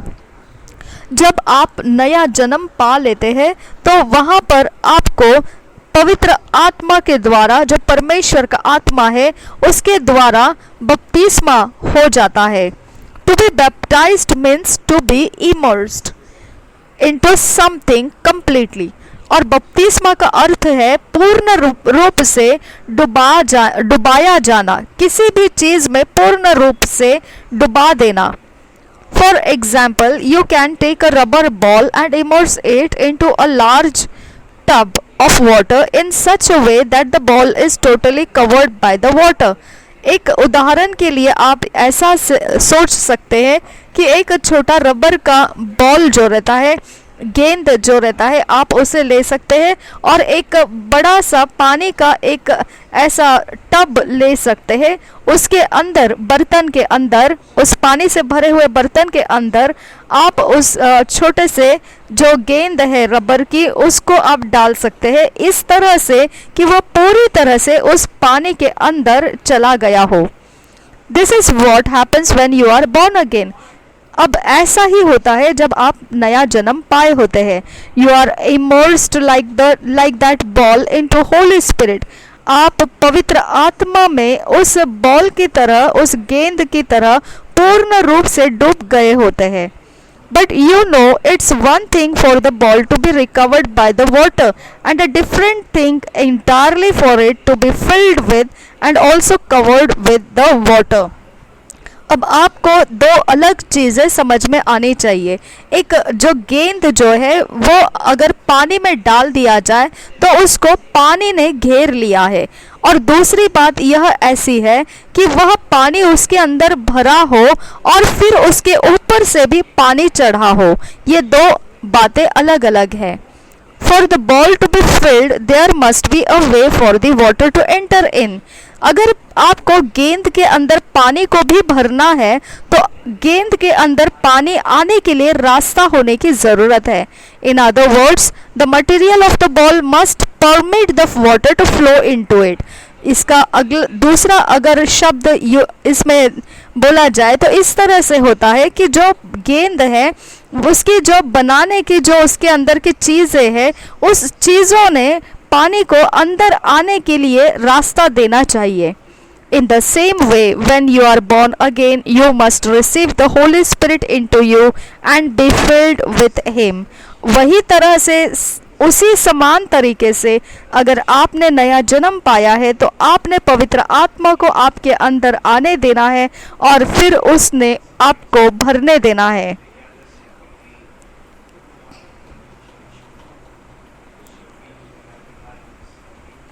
Again, being filled with the Holy Spirit is not a singular experience that occurs once in a lifetime.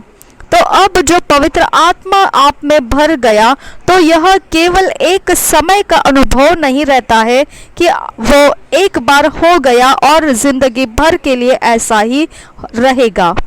Rather, it's a continuous daily experience. इसके अलावा वह एक रोजमर्रा जीवन का अनुभव रहता है, जो इफिसियों के 5:18 वचन में आप पढ़ सकते हैं। एफिसियंस 5:18 वर्स में हम इसको पढ़ेंगे।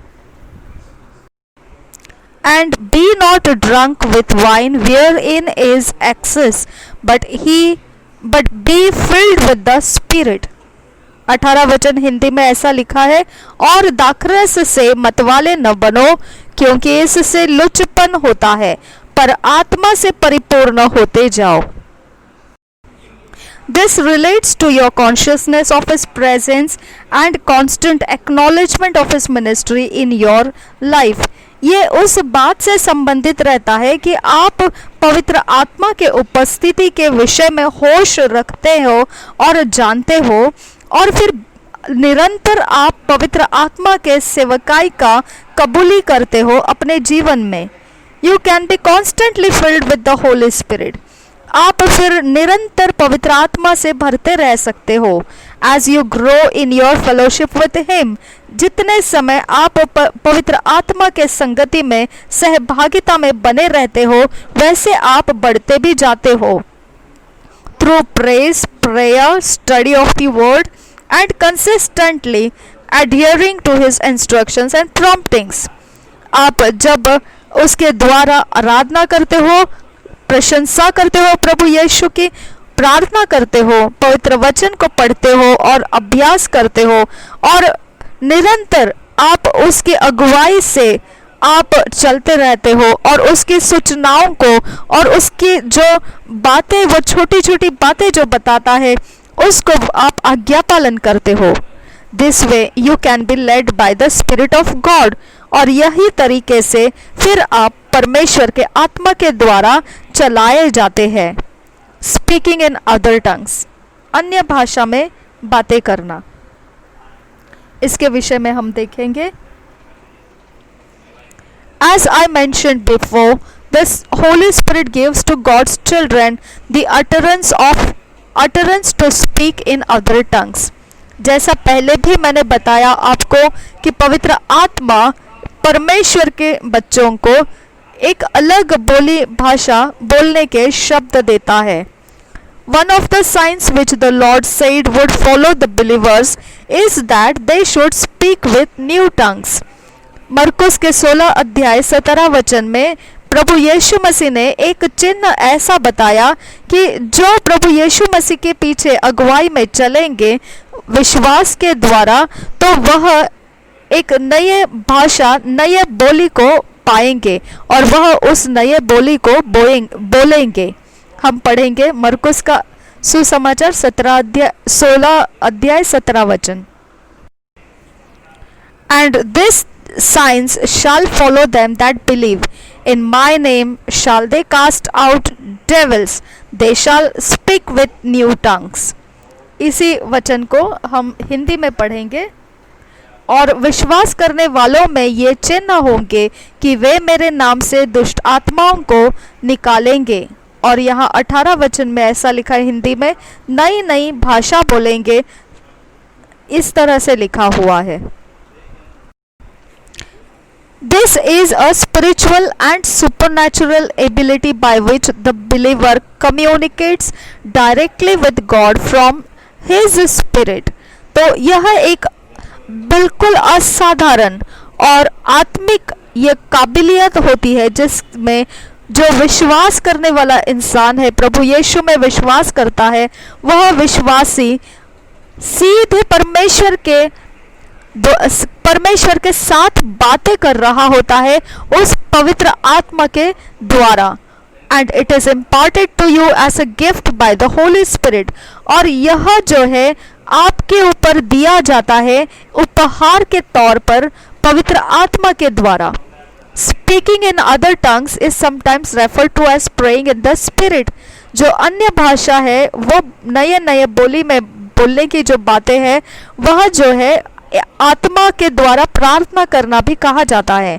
When we speak in other tongues, we speak directly to God. जब हम अन्य भाषा में बोल रहे होते हैं तो हम सीधे परमेश्वर के साथ बात कर रहे होते हैं। पहले कुरिन्थियों 14 अध्याय 4 वचन इसके विषय में बताता है। 1 Corinthians 14th chapter 4th verse हम पढ़ेंगे उसे। He that speaketh in an unknown tongue edifieth himself, but he that prophesieth edifieth the church. जो अन्य भाषा में बातें करता है वह अपनी ही उन्नति करता है, परंतु जो भविष्यवाणी करता है वह कलीसिया की उन्नति करता है। And our spirits are edified or built up. जब हमारा आत्मा अन्य भाषा बोल रहा होता है तो हमारे आत्मा में जो बदलता जाता है वह हमें सुधारता हुआ जाता है, और हमें वह, या फिर ऐसा कह सकते हैं वह हमें उभारता हुआ जाता है। और यह बात हम यहूदा की पत्री 1 अध्याय 20 वचन में पढ़ सकते हैं। Jude 1st chapter 20। But ye beloved, building up yourselves on your most holy faith, praying in the Holy Ghost। इस विषय में हिंदी में ऐसा लिखा है, पर हे प्रियो, तुम अपने अति पवित्र विश्वास में अपनी उन्नति करते हुए और पवित्र आत्मा में प्रार्थना करते हुए। Our spirits are also energized and refreshed। जो हमारी मनुष्य आत्मा है वह भी एक प्रकार की ताकत पाता है और एक प्रकार का जो एकदम आराम पाता है। यशायाह के 40 अध्याय 31 वचन में इसके विषय में पढ़ते हैं। आइज़ाया 40 chapter 31st verse। But they that wait upon the Lord shall renew their strength. They shall mount up with wings as eagles. They shall run and not be weary, and they shall walk and not faint। Hindi में ऐसा लिखा है, परंतु जो यहोवा की बाट जोते हैं वे नया बल प्राप्त करते जाएंगे। वे उकाबों की नाई उड़ेंगे, वे दौड़ेंगे और श्रमित न होंगे, चलेंगे और थकित न होंगे। Once you receive the Holy Spirit, you can speak in tongues anytime you choose। एक बार जब आपने पवित्र आत्मा को स्वीकार लिया, फिर उसके बाद कभी भी अपने मर्जी से आप अन्य भाषा को बोल सकते हैं। He does not speak through you, but he gives you the ability to speak। वह आपके द्वारा बोलता नहीं है, परंतु वह आपको काबिलियत देता है बोलने का। You can go ahead and talk to the Lord in tongues whenever you desire to। फिर आप आगे बढ़ना है और प्रभु से बातें करना है अन्य भाषा के द्वारा जब आपका मन चाहे तब। When you begin to speak in other tongues, you will become more fluent as you make it a regular practice। जब आप अन्य भाषा में बात करने लगते हो तब आप बहुत ही सरलता से, बहुत आसानी से उसको रोज बोल सकते हो अगर आपने उसको रोज इस तरह से अभ्यास में रखा हो तो। It's just like a little child who just recently spoke his first few words। वह बिल्कुल उस समान है जैसे एक छोटा बच्चा एकदम पहले शुरुआत में कुछ शब्द बोलना शुरू करता है।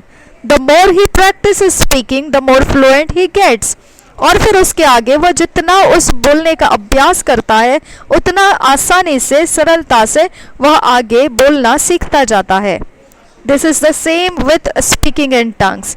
यही बात समानता में आत्मा के अंदर जो हम अन्य भाषा के बोली बोलते हैं। It's a new language and although you didn't need to learn it, यह एक नई भाषा है और होता है ऐसा कि ज़रूरी नहीं कि आपने इसको सीखना है। You become more fluent as you continue to speak, और फिर भी वह आप बोलने में इतने सरल और आसान हो जाते हैं अगर आप लगातार इसे बोलते रहेंगे तो।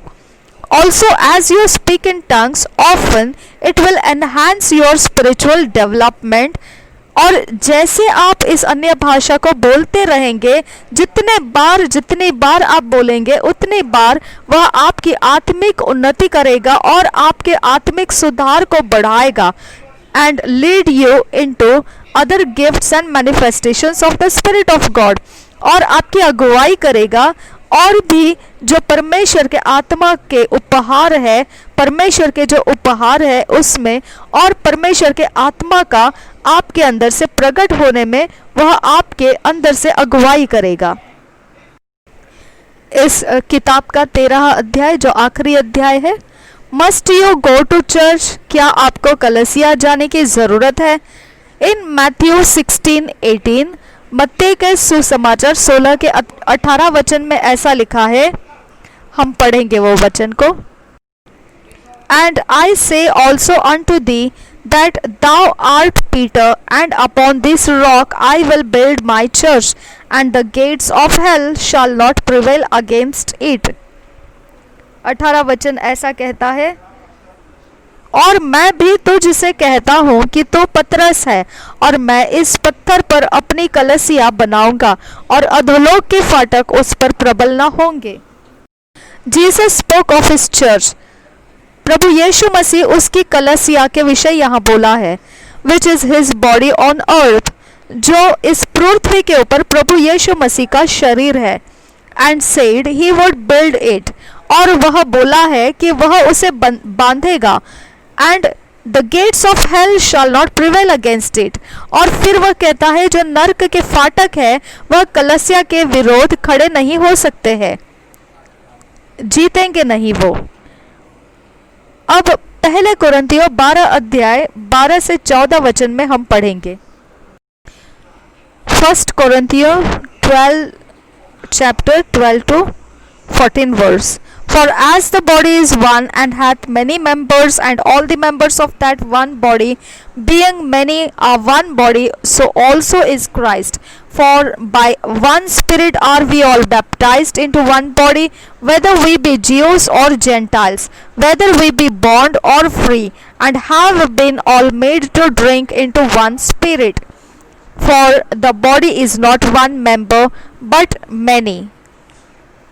यही वचन को हिंदी में हम पढ़ते हैं, क्योंकि जिस प्रकार देह तो एक है और उसके अंग बहुत से हैं, और उस एक देह के सब अंग बहुत होने पर भी सब मिलकर एक ही देह है, उसी प्रकार मसीह भी है। क्योंकि हम सब ने, क्या यहूदी हो, क्या यूनानी, क्या दास, क्या स्वतंत्र, एक ही आत्मा के द्वारा एक देह होने के लिए बपतिस्मा लिया, और हम एक को एक ही आत्मा दिलाया गया है। इसलिए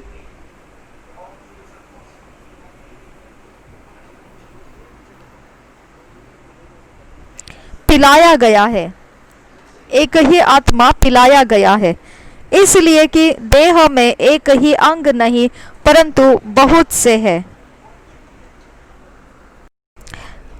And just as different parts of the human body cannot function in isolation, और उसी तरह से जैसे मनुष्य के अलग अलग भाग जो शरीर के हैं वह अकेले ही अपने आप जी नहीं सकते हैं, the different parts of the body of Christ cannot function effectively on their own. तो फिर उसी तरह से जो मसीह कलीसिया, जो मसीह का शरीर है, उसके अलग अलग हम भाग हैं जो अकेले में अपने जीवन में जी नहीं सकते हैं उस प्रभाव के द्वारा। This is because God gave different gifts and callings to members of the church.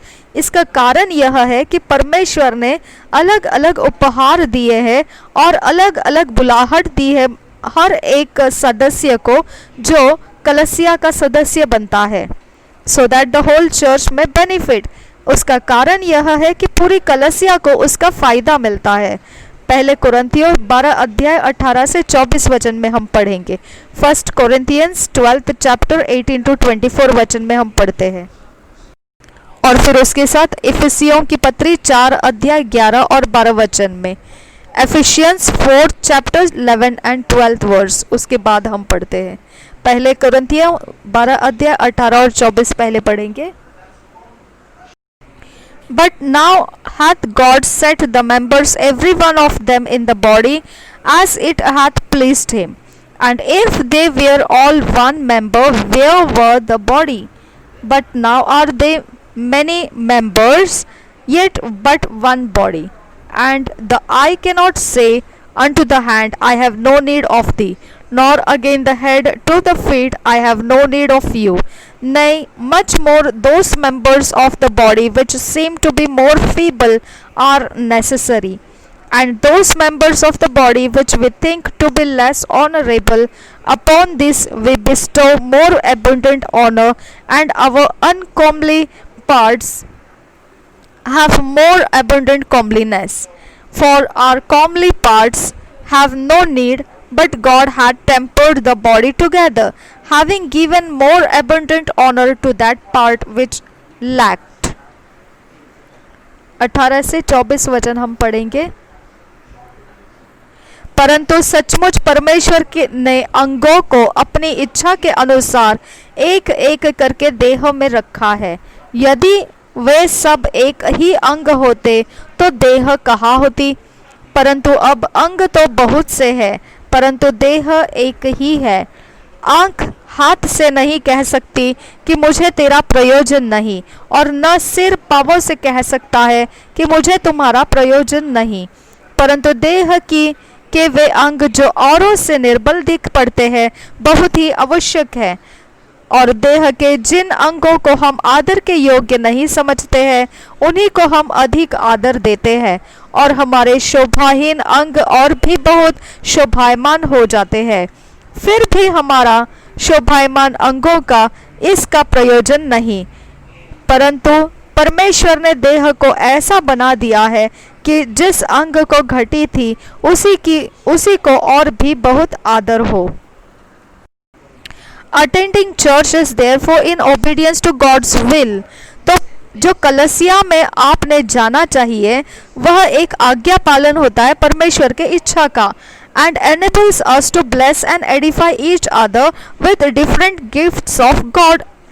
जो आप कलीसिया में जाते हो तो आप एक काबिलियत लेकर जाते हो जिसके द्वारा आप दूसरों को आशीषित कर सके उस जगह में और सुधार ला सके एक दूसरे को, और फिर वहाँ पर आपके अंदर के हर एक जो उपहार है वो परमेश्वर के लिए आप उसमें काम में ला सकते हो, जिसका उपहार का जो तरह होता है वो एक चमत्कार, मिरेकल्स, हीलिंग्स, प्रोफेसिस एक्सेट्रा, जैसे चमत्कार, चंगाई, भविष्यवाणियाँ, इस तरह के। You are able to obtain a better understanding of the word that is taught, hear testimonies and witness miracles. तो वहाँ पर होने की वजह से आप एक बहुत अच्छी समझ को प्राप्त करने लगते हैं।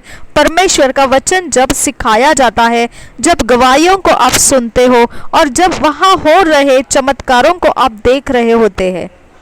Praying and worshiping God together brings on a corporate anointing of the Holy Spirit. जब आप आराधना करते हो और प्रार्थना करते हो परमेश्वर की, जब इकट्ठे होकर आप ऐसा कर रहे होते हैं तब एक इकट्ठे जगहों में अभिषेक उतर कर आता है पवित्र आत्मा का, जो एक अकेले में नहीं होता है। Ministering to each member of the congregation in a specified manner. वहाँ पर सभी मौजूद जो भी सदस्य है उस कलीसिया का वहाँ हर एक पर वह पवित्र आत्मा सेवकाई करने लगता है एक बहुत विशेष प्रकार से। इसके विषय में हम इब्रानी के 10 अध्याय 25 में पढ़ सकते हैं, प्रेरितों की काम 1 अध्याय 14 में पढ़ सकते हैं और भजन संहिता 13 अध्याय 1 से 2 वचन में पढ़ सकते हैं। इब्रानी 10 अध्याय 25 वचन हम पढ़ेंगे। इब्रियस 10:25, acts 1 chapter 14th verse, psalms 133 verse number 1 and 2 हम इसे पढ़ेंगे। पहले हम पढ़ते हैं इब्रानी के 10 अध्याय 25 वर्ड। इब्रानी 10 अध्याय 25 का वचन हम पढ़ रहे हैं, इंग्लिश में पढ़ेंगे। Hebrews 10 chapter 25 verse, not forsaking the assembling of ourselves together as the manner of some is, but exalting one another, and so much the more as you see the day approaching। 25 वचन ऐसा कहता है, और एक दूसरे के साथ इकट्ठा होना न छोड़े, जैसे कि कितनों की रीति है, पर एक दूसरे को समझाते रहिए, और ज्यों ज्यों उस दिन को निकट आते देखो त्यों त्यों और भी अधिक यह किया करो। प्रेरितों के काम 1 अध्याय 14 वचन पढ़ेंगे। Acts of apostles 1 chapter 14th verse हम पढ़ेंगे।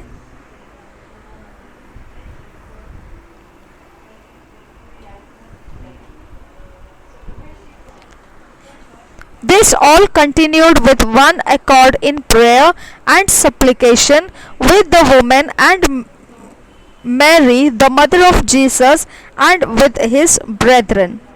यहाँ पर 14 वचन हिंदी में ऐसा कहता है, ये सब कई स्त्रियों और यीशु की माता मरियम और उसके भाइयों के साथ एक चित्त होकर प्रार्थना में लगे रहे। भजन संहिता 133 का 1 और 2 वचन पढ़ेंगे। भजन संहिता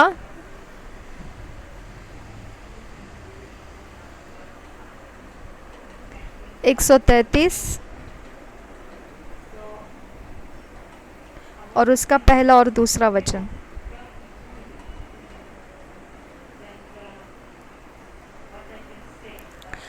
A song of disgrace of David.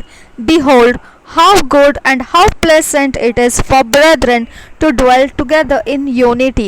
It is like the precious ointment upon the head that ran down upon the beard, even Aaron's beard, and that went down to the skirts of his garments। इसको हम हिंदी में पढ़ते हैं। Sam's 133 chapter 1 and 2 verse हमने पढ़ा, अब हिंदी में पढ़ते हैं। देखो यह क्या ही भली और मनोहर बात है कि भाई लोग आपस में मिले रहे। यह तो उस उत्तम तेल के समान है जो हारून के सिर पर डाला गया था और उसके दाढ़ी पर बहकर उसके वस्त्र की छोर तक पहुंच गया। Walking in the word on your own is an uphill task when you are not attending a spirit-filled church। जब आप परमेश्वर के वचन में अपने ही मर्जी से चलते जाते हो तो एक इतनी ऊंचाई की वो एक काम आप करने के लिए ले लिए हैं और आप परमेश्वर का जो आत्मा से भरा हुआ कलसिया के सहायता नहीं लेते हो और उसके सहारे आप नहीं जीते हो। आप अपने ही आप में आप परमेश्वर के वचन को लेकर जी रहे होते हो। However, participating fully in such a church enables you to find out more about the church and her members। जबकि बात यह है कि जब आप ऐसे कलसियाओं में सहभागी हो जाते हो तब आपको काबिलियत मिलती है, आप और ज़्यादा ऐसे कलसियाओं के बारे में समझने लगते हो, जानने लगते हो और उसकी खोज होती है आपके अंदर और फिर आप उसके सदस्यों के बारे में भी समझने लगते हो। You are also able to develop your spirit, your inner man to maturity। इसकी वजह से आपके अंदरूनी मनुष्य जो है, आपका आत्मा जो है वह भी उन्नति पाने लगता है और फिर आप एक परिपक्व बनने लगते हैं। This makes you walk in the word easier and become more productive। और फिर आपका जो पवित्र वचन के अंदर चलना होता है वह आसान बन जाता है और ज़्यादा आप परमेश्वर के लिए फलदायी बन जाते हैं। As a Christian, you must identify with a local assembly, a church you can call your home, and participate fully in the activities. एक मसीही होने के आधार से आप एक पहचान रखना चाहिए जो आपके जो शहर के अंदर आपके नगर में कोई एक ऐसी जगह हो जहां लोग इकट्ठे होते हैं कलीसिया में, और जिसे आप अपना घर कह सके और उसके अंदर पूर्ण रूप से आप भागी बन सकते हैं। उसके अंदर आप हर एक उसके काम काजों में आप अपना भाग दे सकते हैं। Otherwise you will deprive yourself of a lot of God's blessings.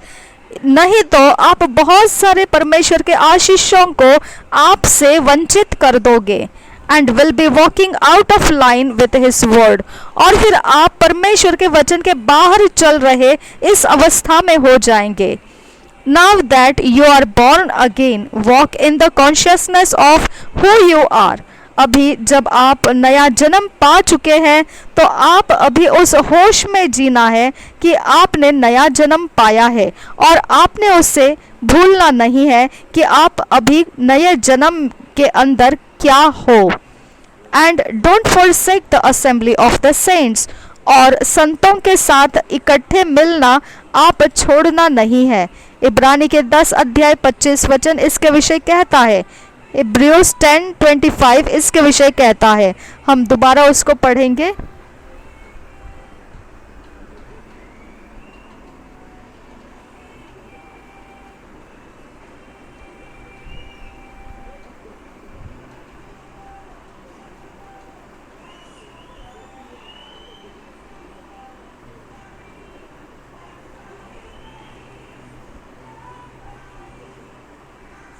Not forsaking the assembling of ourselves together as the manner of some is, but exalting one another, and so much the more as ye see the day approaching. तो आपने 25 वचन इसके विषय में पढ़ना है। और एक दूसरे के साथ इकट्ठा होना न छोड़े जैसे कि कितनों की रीति है, पर एक दूसरे को समझाते रहे, और ज्यों ज्यों उस दिन को निकट आते देखो त्यों त्यों और भी अधिक यह किया करो।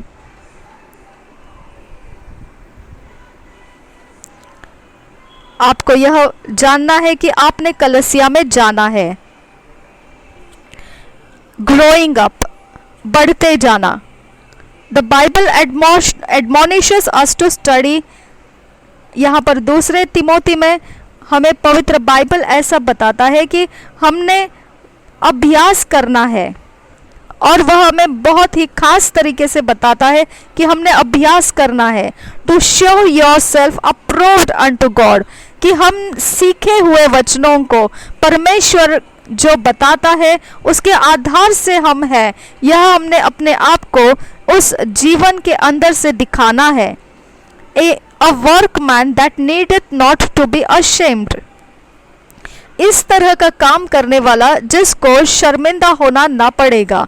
Rightly dividing the word of truth, और जो सत्य का वचन है उसको भले तरह से आप ठीक तरह से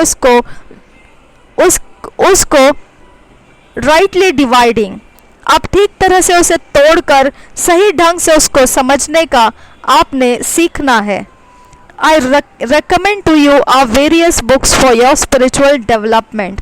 और पास्टर क्रिस जब यह पुस्तक को लिखे हैं तो उनका यह कहना है कि उन्होंने लिखे हुए किताबों को जो आत्मिक उन्नति करता है वह किताबें आप ले सकते हैं।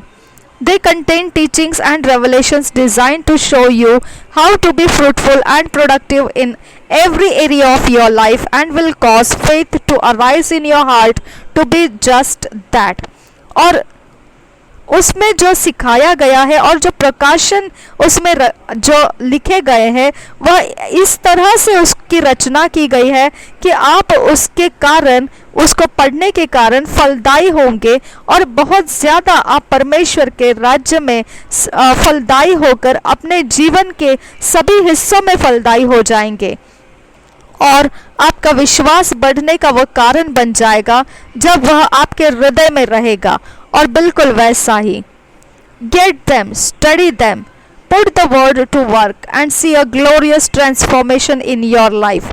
उसको आप लीजिए, पढ़ाई कीजिए उसमें, और फिर आप उस वचनों को लेकर काम में, उसको कार्य में रखिए, और फिर देखिए महिमा में आपके जिंदगी के बदलते हुए आप देखते रहेंगे। आखिरी पन्नों में उन्होंने अपने एड्रेसेस सब दिए हुए हैं, और यह किताब का अंत मैंने यहाँ पर पूरा कर दिया है, इसे पढ़कर आपको सुना दिया है। प्रभु यीशु हम सबके साथ बना रहे। आमीन, आमीन, आमीन।